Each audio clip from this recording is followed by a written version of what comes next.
خدمت همه شما دوستان و عزیزان همیشگی. باز هم با یک برنامه دیگه در خدمت شما هستیم. بس با ما همراه باشید.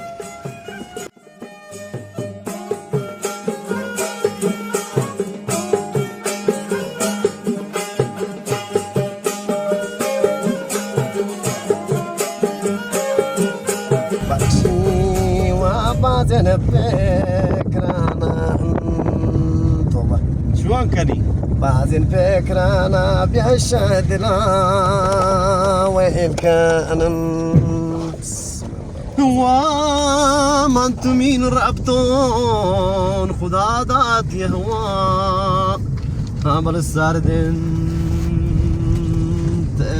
محمد جان من مريض نيستون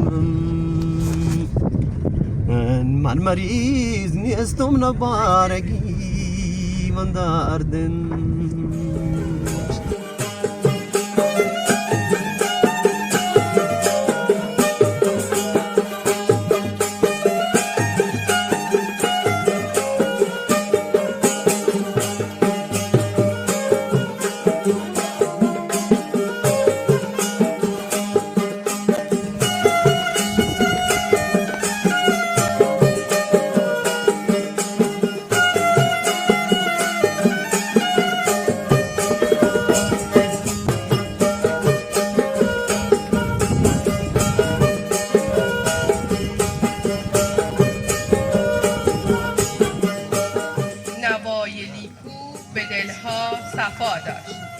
عرض سلام و ادب و احترام دارم خدمت همه شما عزیزان، فعالین گردشگری، معتمدین بزرگوار و دوستان فرهنگ و هنر بلوچ. در این جشنواره ما کنار هم اومدیم تا فقط یک سنت رو درباره‌اش صحبت نکنیم، بلکه می‌خواهیم از روح بلوچستان صحبت کنیم و روح بلوچستان رو زنده نگه داریم. اختصار اشاره بکنم که منطقه تنین، هفتاد ملا و این اطرافی که هسته تقریبا 15 سال به عنوان پایلوت و گردشگری تعریف شده و روستای نمونه گردشگری بوده، منطقه عدت گردشگری هسته و یکی از روستای خیلی مهم ما تو مجموعه 200 روستایی که تعریف کردیم برای گردشگری تعریف شد. از گردشگری سخن میرسد، از آن کس که دل به فرهنگ بس است. دکتر شهبخش، شما افتخار به استان ما به این روزگار. با تشکر از جناب دکتر شهبخش اکنون دعوت میکنم با افتخار از جناب آقای فرماندار تشریف بیارن تا سخنرانی خودشون رو ایراد بفرمایند.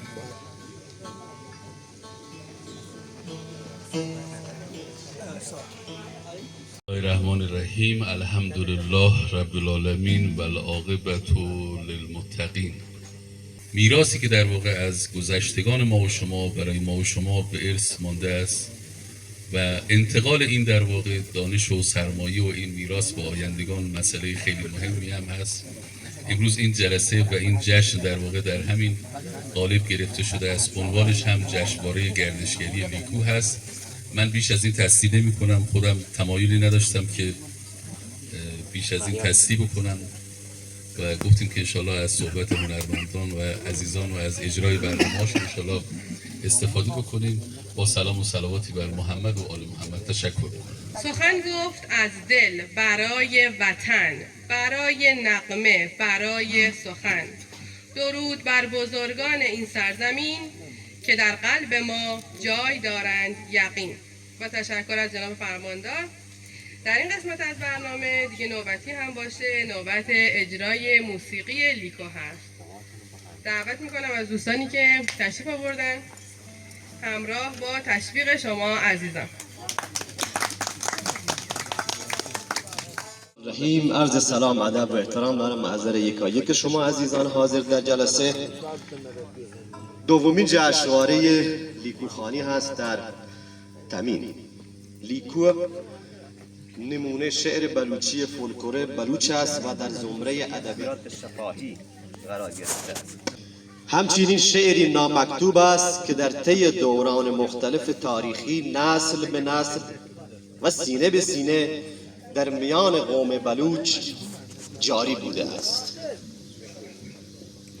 شاخصترین و مهمترین مقام شعری در بلوچستان سرحد به صورت صوت. محتوای موسیقیایی مقام لیکو و اشعار مورد استفاده در آن بیانگر غم و هجران است. لیکو تکبیتی است در وزن هجایی با همراهی ساز سروز و نوازندگی محمد گمشادزهی که با سروز یا سرود یا غیچک که به اسمهای مختلف در دنیا شناخته میشه. در سرحد بلوچستان سروز. لیکوها در واقع رباعی هایی با مضامین عاشقانه اند که وزن و آهنگ مخصوصی دارند و با موضوع یکسان می آیند و شاعرهای گمنام و نامشخصی دارند. دعوت می کنیم از جناب آقای خداداد ریگی. و برنامه من دارم باطنیاتون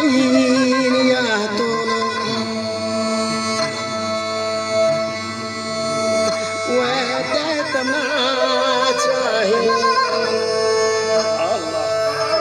دتما چاہی من پت خیراتون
خب تصمیم بران شد که چون لیکو خسته کننده نباشه برای دوستان 5 تا لیکو بخونن با یه صوت هم پشت سرش نفر بعد دیگه نوبت نفر بعدی میشه. حالا آقای خداداد اون صوتش رو میخونه که یه خود شاد هست با ساز تنبورک با همراهی آقای شمس‌الدین مطربیان. انشاءالله که دوستان لذت ببرن.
بسیار ممنون و سپاسگزارم به جناب آقای خداداد ریگی.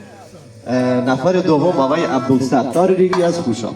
خب آقای عبدالستار از روستای خوشاب خدمت شما عزیزان هنرنمایی خواهد کرد، انشاءالله که لذت ببرید.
خب سپاسگزاریم از جناب آقای عبدالستار ریگی. جناب آقای خداداد ریگی این لالجان و لالوارگ رو مجددا ریپلی باید بخونید که دوستان گفتن دوباره. به افتخار آقای خداداد. آقای خداداد از روستای فتح آباد انده هست.